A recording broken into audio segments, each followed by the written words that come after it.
Menurut lo tuh tren apa ya? Gue nggak tahu ya. Gue jujur gue nggak tahu. S-line itu apaan sih? Menariknya kenapa jadi menarik sebenarnya bukan karena dia langsungnya, tapi menariknya karena Pak RT itu Gen Z. Artis jualan donat.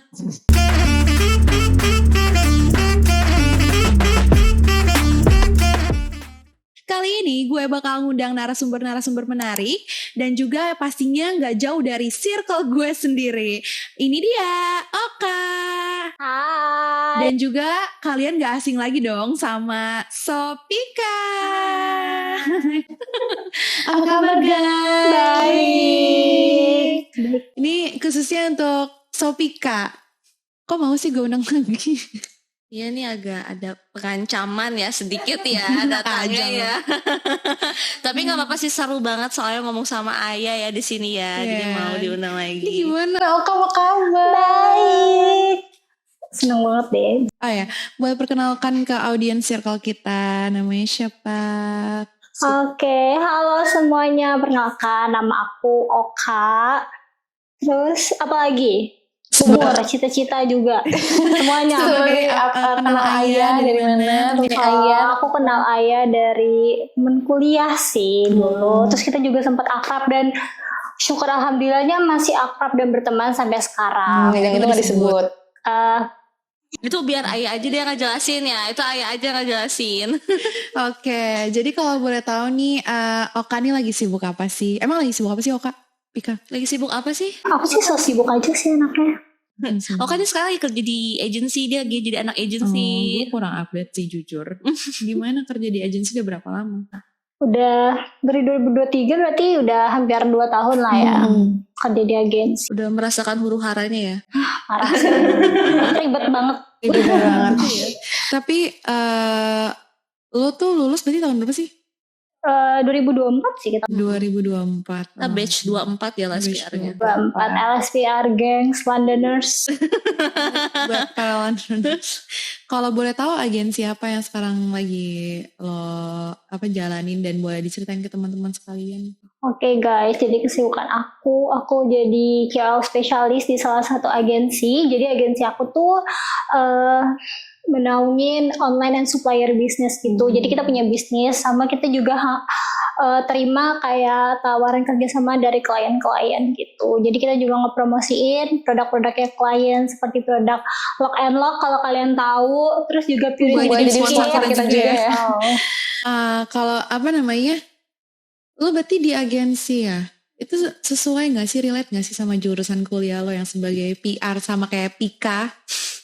Sebenarnya relate nggak relate sih ya, ada linjurnya juga karena kan di agensi kalian pada tahu kan kerjanya tuh palu gada ya guys, jadi kayak ada yang relate sama jurusan kuliah, ada juga yang nggak relate. Sangat fleksibel kan ya kalau kerja di agensi. Benar. Seneng nggak diundang ke podcast circle kita? Seneng banget. Tapi pastinya udah sering nonton juga kan? Sering nonton tapi kok nggak pernah diundang ya. Ya aku undang ya. Nunggu Tapi, jadwalnya ya. Selain lo kerja di agensi gitu, kesibukan lo dan hobi lo apa nih yang lagi lo dalemin sekarang? Oke, selain kerja di agensi yang kalian tahu kerjaannya mumet banget, hobi aku sih kalau weekend yoga ya. Sama ya? Geng yoga kita. Geng yoga. Ruwetnya tuh kayak gimana sih? Apa sih yang ngebuat lo tuh ruwet? Kerjanya banyak banget, terus juga kita dikejar deadline, belum lagi kalau misalnya ada syuting Sabtu Minggu kita juga harus kerja, jadi kerjanya nggak nentu ya, bisa Senin sampai Sabtu atau Senin sampai Minggu dibablas sih kalau misalnya ada syuting. Kalau misalnya Senin sampai Minggu gitu kadang suka ada overtime gitu nggak sih? Of course ada dong. Of course ada. Kalau kerja di agensi kan memang gitu ya, culture-nya fleksibel. Jadi kalau ya kayak gitu-gitu ya sebenarnya balik lagi ke culture-nya ya. Setiap company kan ada culture-nya tersendiri sih, ya kan? Jadi beda-beda sih ngikutin. Kenapa lo mau gitu masuk ke agensi? Padahal kan lo sendiri kan bilang itu nggak terlalu relate sama jurusan kuliah lo juga. Sebenarnya di balik tantangan yang ada di agensi itu juga ada keseruannya sih. Kayak aku di sana punya tim-tim yang kompak, yang bener-bener kayak keluarga banget buat aku. Jadi itu salah satu alasan aku buat bertahan di agensi itu. Tapi lo bakal terus di agensi terus? Oh enggak dong. Enggak. Enggak tahu ya. Ntar nonton lagi.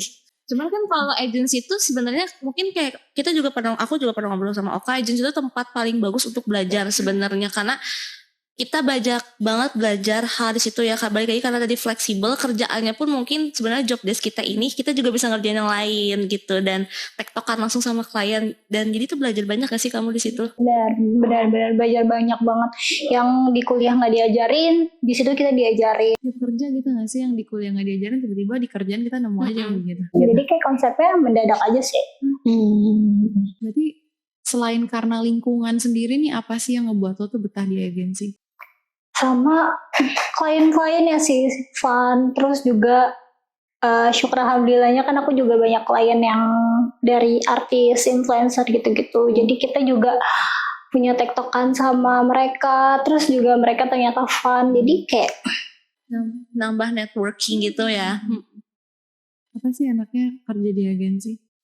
enaknya bisa ketemu artis. Itu sih enak. Maksudnya gue entertain juga, gue juga sering ketemu artis. Maksudnya kayak apa nih istimewanya dan sekiranya apa sih yang ngebuat lo tuh bisa grow di agensi? Oke, kayak lebih banyak belajar aja sih, yang kayak yang tadi aku mention juga, Simple yang banget. sebelumnya Ketemu artis. Gue juga bisa ketemu artis. ya gimana Iya, itu tapi salah kan itu salah satu bikin benefit. fun sih. Kalau Ini bikin guys, fun. pokoknya gue ketemu artis. Siapa tuh Kak kalau boleh tahu? Tapi kalau ketemu artis itu sebenarnya juga fun sih ya. Jadi kita tuh sebenarnya juga ngelihat jadi point of view-nya mungkin mereka sama aslinya sama di TV itu gimana beda, dan kita tuh belajar juga sih. Jerawatan sama enggak gitu ya di kamera enggak? Nah, itu beda lagi. Kayak ayah aja sih yang kayak gitu. Nah, gue mau bahas tren juga nih ya di sini. Selain kita ngebahas kesibukan, menurut lo tuh tren apa ya? Gue nggak tahu ya. Gue jujur gue nggak tahu. S-line itu apaan sih? Yang lo suka nonton TikTok juga dong pasti. Berita-berita lain, iya. Tren S-line tuh kayak gimana sih? Dan itu apa? Yang gue tahu sih asal itu dari drama Korea itu nggak? Yang Oh, gue bukan ada anak pemainnya drakor. tuh namanya Lee So Hyuk ya, Lee So Hyuk. Dan ini tuh setahu aku tuh ini correct me if I'm wrong ya guys ya. Ini tuh pertama kali dia jadi PU ya di drakor kalau nggak salah. Dan si ceritanya itu tuh jadi salah satu gadis ini dia nemuin atau dikasih kacamata gitu yang bisa ngelihat S-line-nya si orang-orang ini. Jadi semakin banyak S-line, jadi garis merah yang ada di kepalanya. S-line-nya tuh apa? Nah, garis merah di kepala. Garis merah di kepala. Semakin banyak garis merah di kepalanya, itu berarti semakin banyak dia berhubungan sama orang. Even kita bisa ngelihat nih, misalkan si A sama si B tuh selingkuh, si garis merahnya tuh nyambung, terhubung gitu. Nah itu sebenarnya tuh di filmnya itu setahu aku, kalau misalkan itu tuh mereka dapat semacam karma gitu lah. Jadi ngasih tahu bahwa itu tuh sebenarnya bad things. Cuman sayangnya banyak orang di sosmed itu yang mungkin ikut-ikutan FOMO sih. Jadi kesannya tuh banyak yang bangga dengan S-line mereka gitu. Jadi mereka naruh S-line-nya banyak banget di kepalanya gitu. Padahal sebenarnya mungkin mereka juga nggak tahu ya S-line itu sebenarnya apa. Cuman karena emang ini drakor lagi viral banget, jadi mereka ikut-ikutan aja sih menurut gue kayak gitu. Atau mereka nganggapnya kayak itu mungkin hal yang udah biasa kali di zaman sekarang gitu. Ini tuh based on drakor doang apa emang di kehidupan nyata? Ini based on drakor nggak sih? On drakor? Oh berarti nggak relate dong sama kehidupan nyata? Ya relate dong. Kan maksudnya nggak relate tuh maksudnya nggak real dong. Kan kita cuma bisa menyaksikan S-line tuh dari drakor. Iya. Oh iya, kalau di dunia nyata kan kita juga nggak ada ya kacamata yang bisa ngeliat S-line orang gitu. Cuman maksudnya dia kayak mengkonfirmasi dirinya sendiri bahwa dia tuh banyak loh berhubungan sama orang lain gitu. Terus apa namanya, menurut lo itu positif atau negatif tuh? Kalau menurut gue sih lebih ke negatif ya. Karena sebenarnya mereka kayak nggak tahu yang sebenarnya terjadi. Karena mereka sebenarnya nggak tahu yang sebenarnya terjadi karena FOMO aja ikut-ikutan. Jadi ya udah kayak gitu. Terus juga kadang kalau misalnya ada tren itu lewat di FYP gue, terus kan gue juga suka baca komen, dan juga suka nggak sih? Terus banyak gitu loh komen yang pro kontra. Cuman lebih banyak ke kontranya sih dibandingkan ke. Tapi lo setuju gak kalau misalnya itu bener-bener ada real di kehidupan lo? Enggak sih. Itu sebenarnya mungkin juga, sebenarnya juga mungkin mereka tuh nggak sebanyak itu kali ya lainnya. Cuman ya itu balik lagi karena FOMO, jadi ya udah deh kayaknya kalau semakin banyak gue semakin keren gitu. Ya Kayak istilah zaman sekarang fuckboy ya sih, fuckboy, fuckgirl gitu. iya gitu. Lo bangga dengan fuckboy dan fuckgirl? Iya kan sekarang orang banyak kan yang dengan bangganya misalkan ngasih ya udah body count gue segini gini. Nah itu mungkin salah satunya gitu lewat si tren-tren itu gitu. Nah kita kan ngomongin tentang S-line yang gak jelas itu. Udah kan jangan ayah abis ini mau ikutan tren Iya. ya. Masalahnya gue ikutan trennya gimana caranya, nikah dulu gak sih? Iyalah. Tadi kan kita ngomongin nih bicara berita negatif, ini ada bicara berita positif ya. Kalian udah lihat sosmed belum sih kalau misalnya apa Pak RT? Oh, gue liat gak? Yang Pak RT ini kan. Gue jujur, gue apapun gue nanya aja karena gue bener-bener nggak tahu tuh tren-tren apaan sih gitu loh. Iya. Menurut kalian tuh apa sih kayak tren Pak RT di Jakarta Utara dari kangen Iya. sih? Itu positif sih ya sebenarnya. Apa? Itu positif karena itu kalau gak salah tuh si Pak RT-nya tuh ada jalan yang bocor atau rusak gitu. Terus sama dia tuh di aspal langsung. Dan menariknya kenapa jadi menarik sebenarnya bukan karena dia langsungnya, tapi menariknya karena Pak RT itu Gen Z gitu. Nah, Masih muda, tapi Berarti pemikirannya juga satu udah bagus lingkungan, gitu satu loh. komplek itu emang udah ya Gen Z. se-RT, se-RW aja gitu. Itu Gen Z. So gue sih RT sama RW-nya doang ya, sama agensi. Kok bisa ya dapet persetujuannya dari mana, lo tau gak? Ya kalau itu kan persetujuannya biasanya dari mana sih? dari mana ya? warga setempat nggak sih? Enggak, kalau begitu pasti dari pemerintah Pemda ya sebutannya atau apa? Iya. Tapi kok Warga. Warganya juga, mungkin warganya juga open minded kali ya, mau kayak boleh lah Gen Z. Gen Z mah Gen Z aja sih, ngapain sih jadi RT RW?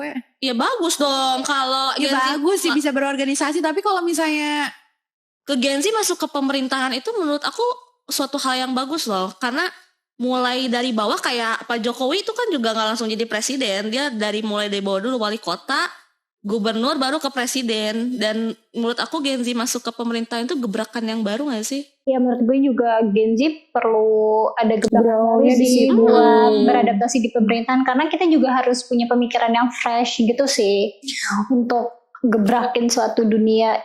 berarti si stigma Gen Z gak bisa apa-apa tuh terbantahkan dong. Terbantah dong, terbantah. Itu kan yang ngomongnya sebenarnya generasi di atas Gen Z kan yang ngomong kayak gitu. Ngomong Iya. Iya, dulu juga kayaknya Gen milenial pasti diomongin sama Gen X gak bisa kerja. Sekarang Gen milenial ngomong Gen Z gak bisa kerja. Kayaknya emang Gen milenial nggak mau kalah sih sama kita Gen Z ngomong Gen Alpha sekarang. juga begitu kan. Ya, itu gen apa lagi sih? Sigma ya kalau nggak salah Gen ya. Halilintar nggak? Oh, itu udah beda kalau itu. Nyebut aja lo. Kan Gen Iya, juga. bener sih. Oh, lu pada update banget yang berita. Apa dong? Karena kan kita kerjanya Kita suka kirim-kirim. tergantung. Kalau ngomongin berita internasional mah ngerti gue. Kita lokal dulu aja sih. Lokal brand. Cinta lokal. Menurut lu gimana sih orang yang expect kalau misalnya Gen Z itu attitude-nya kurang? Ya itu balik lagi yang ngomong Gen siapa? Kalau yang ngomongin Gen di atas kita, Iya. ya dia iri sama Gen Z. Iya, sebenarnya setiap Gen Tapi itu ada yang film begitu. sendiri. Gue sesama Gen Z aja gue ngerasain ada yang begitu. Di Gen milenial juga ada yang less attitude, yang attitude-nya kurang. Kayaknya itu tergantung orangnya juga gak sih? Dia tuh beretitude atau enggak? Lebih ke tergantung gimana di keluarganya dan juga gimana dia bergaulnya sama orang sekitarnya sih. Jadi nggak boleh nyalain Gen Z Iya, doang. nggak fair sih kalau cuma nyalahin ke satu gen ya. Kan Gen Z juga yang ngebesarin dari Gen X atau Y. Gen X atau Y, iya benar. Ya berarti kalau gitu nggak bisa disalahin 100% dari satu generasi doang dong. Benar. Maksudnya gini, gue lagi nggak tahu, gue lagi nggak update banget ya sama berita-berita sekarang anak-anak Indo atau gimana. Dan tiba-tiba gue ketemu aja nih ada teman gue yang ngomong, Pak RT, S-line, apa ya? Udah makanya kan gue tanya nih ke kalian, mungkin kalian paham gitu kan. Dan menurut kalian nih attitude yang baik nih kayak gimana sih buat seorang anak Gen Z? Nggak cuma Gen Z tapi untuk semua gen lah.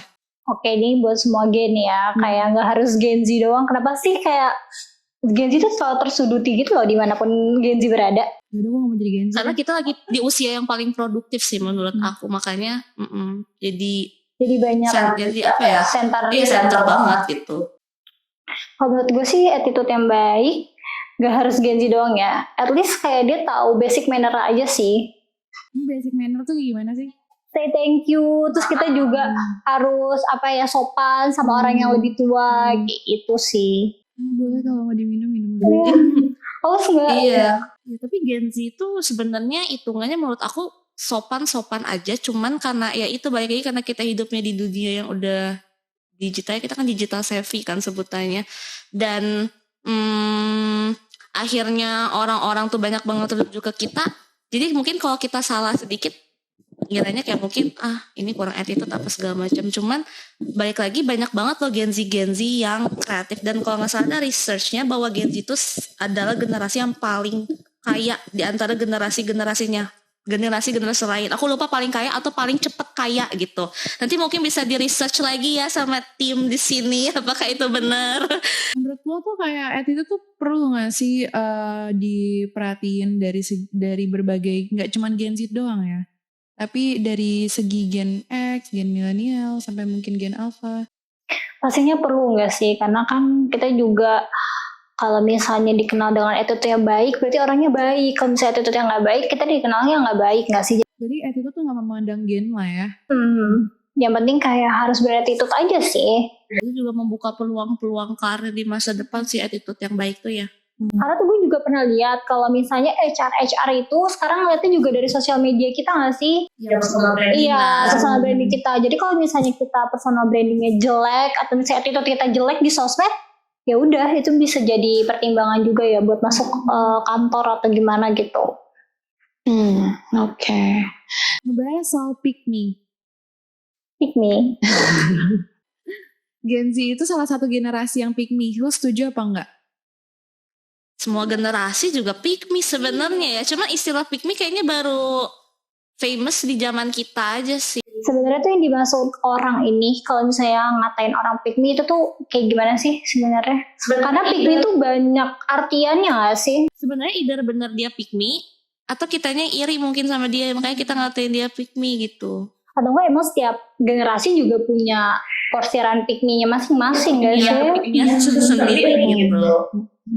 Sebenarnya mungkin kita as a Gen Z bukan lebih ke pick me sih, lebih karena kita ke vokal, terus kita juga ekspresif banget kan, karena kan Gen Z nggak yang kayak, aduh sorry ya, nggak yang kayak gen sebelumnya gitu loh. Kita lebih ekspresif. Kalau misalnya kita ada apa-apa story gitu, itu mungkin kayak bisa jadi salah satu faktor orang nyebut kita pick me sih, padahal itu bukan pick me, tapi itu kita lebih ekspresif gitu. Kalau untuk ngomongin kayak prestasi sih oke ya. Tapi kalau udah jatuhnya misalkan kayak humble brag atau emang ya flexing, itu mungkin pick me tuh kayak gitu. Atau enggak kayak gue gak mau berteman sama lo, gue cuma pengen berteman sama ini gitu, karena ya gue nih orangnya begini-begini. Nah itu mungkin pick me kali ya. Kalau lebih ke gitu. haus validasi. Haus validasi. Lu tau gak sih tren-tren yang di TikTok sekarang? Gak tahu, pokoknya kayak ada tren artis jualan donat. Oh, pinggan mambo. Udah coba donatnya? Aduh, gue sih ngeliat dari looknya aja nggak tergiur ya. Sorry Mbak Pingkan. Sebenarnya tuh nggak apa-apa sih mau jualan donat, artis bagus juga. Berarti dia kreatif dan produktif gitu. Tapi mungkin itu adalah cara dia berjualan gitu. Karena kan di zaman sekarang sebenarnya kalau misalkan cara jualannya lurus aja, nggak ada gimmick-gimmicknya, kayaknya juga akan kurang gitu si engagementnya. Mungkin itu one of the way gitu ya dia Tapi gimana. menurut lo apa sih yang ngebuat orang tuh tertarik untuk beli? Apa? Ya karena itu banyak review-reviewnya. Sama dia tuh kocak. Iya, sama dia tuh kocak. Dia itu tuh menjual donat sambil nangis-nangis gitu kalau Soalnya gini loh, Mas saya Mbak Pikan sendiri kan emang udah lama banget nggak terjun di dunia entertain kan. Terus tiba-tiba dia muncul dengan keviralannya itu. Dan menurut gue kalau misalnya dengan hal itu bukan karena Pinkan mampunya enggak sih, tapi karena apa? Karena gimmicknya dia sih. Sebenarnya sih lebih ke ya kita kan kalau artis gitu nggak tahu ya personality aslinya gimana. Tapi mungkin biar dia tetap eksis di dunia entertainment, ya mungkin itu adalah cara yang dia ambil walaupun mungkin buat kita agak aneh dan membingungkan gitu ya. Tapi ya gimana lagi, mungkin kan itu cara dia bertahan hidup kali ya. Karena kalau misalnya dia nggak kayak gitu, dia nggak ngejual dengan live sambil nangis, menurut gue juga orang-orang juga nggak bakalan mau. Itu pro kontra loh, maksud gue kayak sebenarnya ya gue setuju dengan review asli, tapi di satu sisi bukan mau menjatuhkan ya, tapi kan kita kan di sini kan mereview apa adanya kan. Betul. Itu jadi kayak lama-lama simpang siur, terus tiba-tiba si Pinkan yang nggak terima, ya udah si ininya juga kayak kecot lagi kayak gitu loh. Ya sebenarnya kan kalau kritiknya memang membangun, ya memang harusnya grow ya, diterima gitu. Cuman kan ada beberapa orang mungkin yang gini loh, kritik tuh sama hinaan sebenarnya lainnya tipis. Jadi kadang orang mungkin kita kritik tapi orang mikirnya kita ngehina gitu. Nah makanya butuh kesadaran, makanya butuh emotional intelligence yang bagus dari setiap orangnya. Nah ketika kita kritik, orang itu bisa menerima. Nah kita bisa ngeliat nih orang ini sebenarnya punya kecerdasan emosional yang baik atau enggak. Nah balik lagi, review jujur itu memang dari kata-katanya kritik atau memang reviewnya jujur untuk ya growth itu. Dan dari Mbak Pinkannya itu sebagai penjual butuh gitu bahwa menerima masukan. Dia nggak bisa dong kayak iya kan gue udah begini ya, siapa tahu dengan dia nerima kan jualnya malah makin laris gitu kan. Pembahasan ini sebenarnya gini loh teman-teman, kayak kenapa kita mengangkat satu keviralan ini yang dimana kan emang banyak nih sekarang anak-anak Gen Z itu gak cuma nge-review makanan, tapi nge-review hal-hal lain, contohnya kayak kosmetik, kayak barang-barang. Jadi kayak kalau misalnya emang menurut kalian itu good untuk si penjual ini untuk grow, ya gak masalah. Tapi di satu sisi juga jangan terlalu menjatuhkan, itu sih yang paling penting. Menurut kalian enak dulu apa viral dulu? Kalau misalnya kalian nih mau... Tergantung yang dicari mau dari apa. Segi apa? Dari segi exposure kah, awareness kah, atau gimana? Mau usaha yang long term. Kalau pengen exposure doang sih, yang penting viral dulu. Tapi kalau pengen usahanya long term, ya rasanya dulu. Tapi kan balik lagi ya, ini kan this is Indonesia man. This is Indonesia. Pasti kalau misalnya orang tuh berpikir kalau misalnya viral, udah pasti ke sana itu enak gitu loh. Kayak kalau misalnya udah sekali viral, pasti kesininya tuh gampang cari duit. Padahal sebenarnya nggak gitu juga sih guys. Karena kalau viral tuh paling beberapa bulan juga udah redup lagi nggak sih kalau viral di Indonesia mah? Sebenarnya viralnya juga kan bisa, ya sebenarnya viral juga nggak apa-apa, tapi viralnya baik atau viralnya jadi buruk gitu.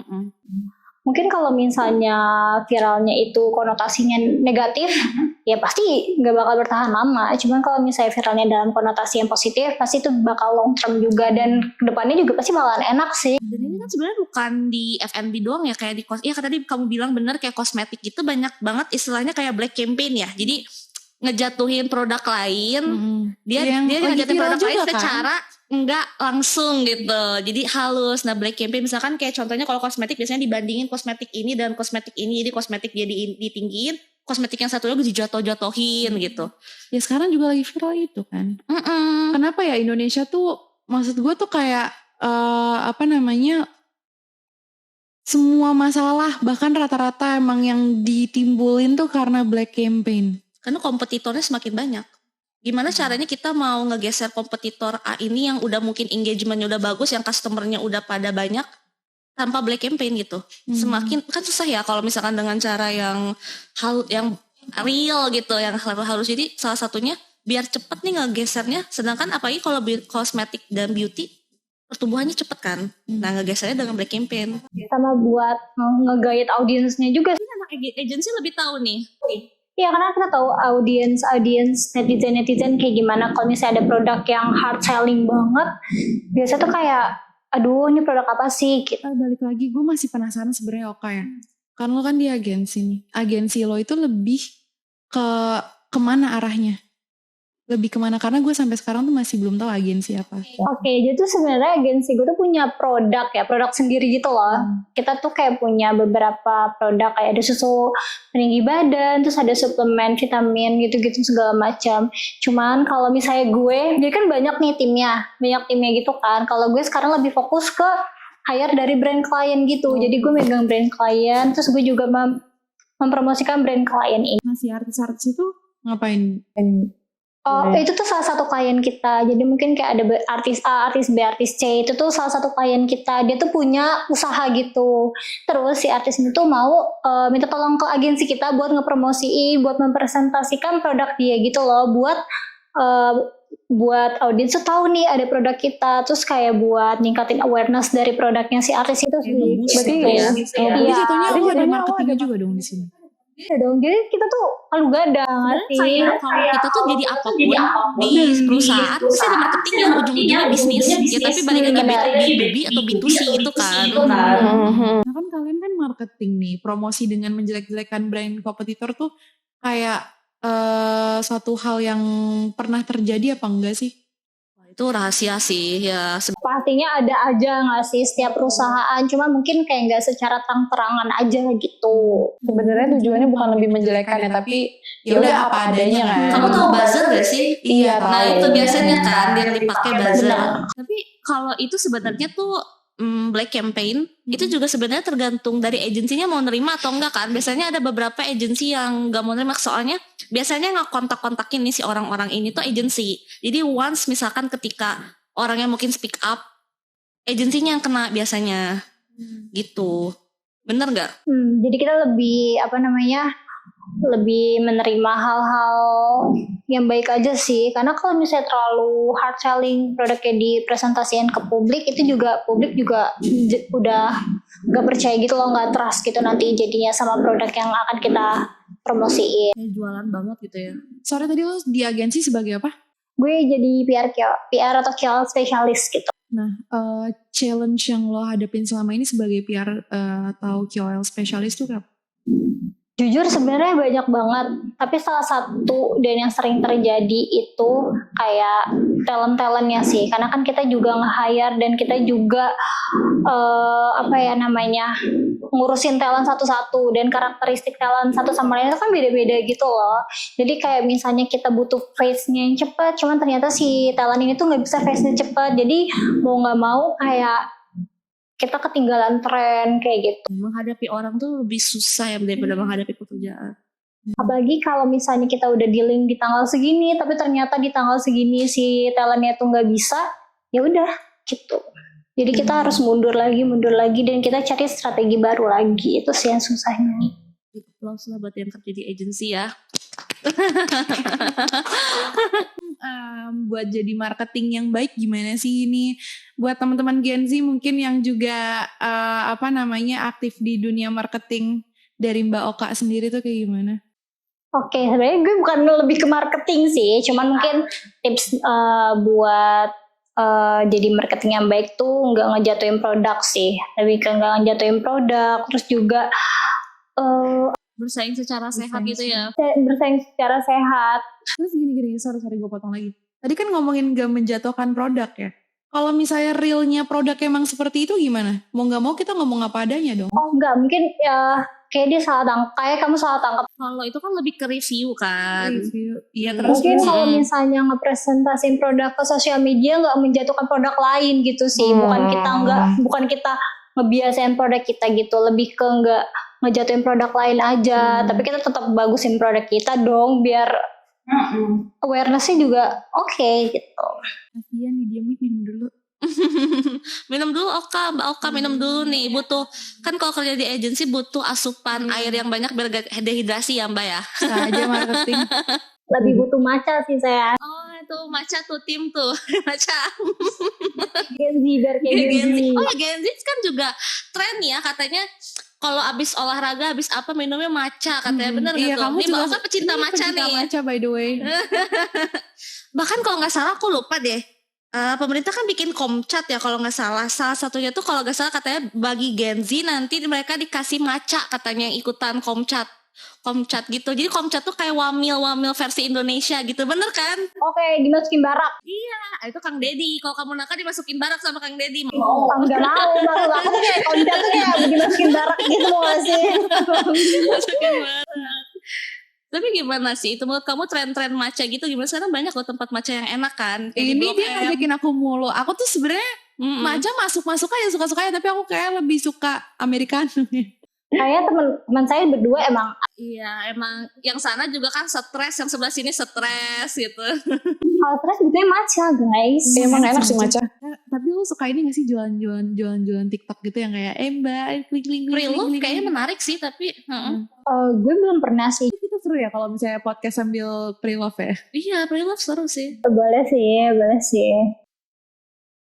Seru sih. Mungkin next time kita boleh bahas ya. Oke nih teman-teman, mungkin kalau kalian punya cerita-cerita dan pengalaman-pengalaman seru sebagai agensi kayak Oka, itu mungkin boleh share di kolom komentar.